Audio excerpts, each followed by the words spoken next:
ይህ የጨዋታ ፕሮግራም የእንግዳ ዝግጅት ነው። የዛሬው ልዩ የአውደ ዓመት ግብዣችን የተጠነሰሰው በተወዳጁ ሙዚቀኛ በቴዎድሮስ ካሳሁን ቴዲ አፍሮ አትጊነት ነው።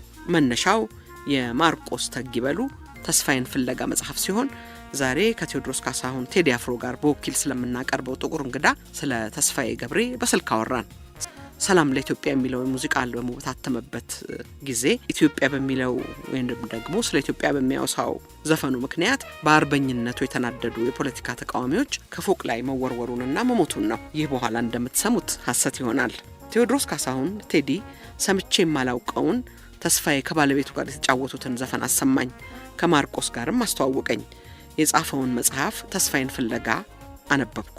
ከማርቆስ ጋር ተገናኘን። የዛሬው እንግዳችን ስፖርት የሚለው ዘፈኑ ለስፖርት ዝግጅት ማጀቢያ የሆነለት ተስፋዬ ገብሬ በሙዚቃው ለኢትዮጵያ ደብዳቤ ጻፈላትና ኢትዮጵያን ለጎብኚ የሚያስተዋውቀው ተስፋዬ በአማርኛ፣ በእንግሊዘኛ፣ በጣሊያንኛና በአጠቃላይም በ14 ቋንቋዎች የዘፈነው ተስፋዬ ለረጅም ዓመታት በጣሊያን ሀገር ከተለያዩ ቡድኖች ጋር ሙዚቃ የተጫወተው ተስፋዬ አዲስ አበባን ውብ አድርጎ የዘፈነላት የአራት ኪሎ ልጅ፣ የወክማው ጎረምሳ፣ የሀገር ፍቅሩ ዘፋኝ፣ የላማስኮቴው ክለብ ተጫዋች ተስፋዬ ገብሬ ከሞተ ከረጅም ዓመታት በኋላ አንድ ወጣት የተስፋዬን እግር ተከትሎ ጣሊያን ሀገር እየተመላለሰ ታሪኩን አጥንቶ ይበልጥ እንድናውቀው ዛሬም በሰፊው እንድናስታውሰው ሆኗል።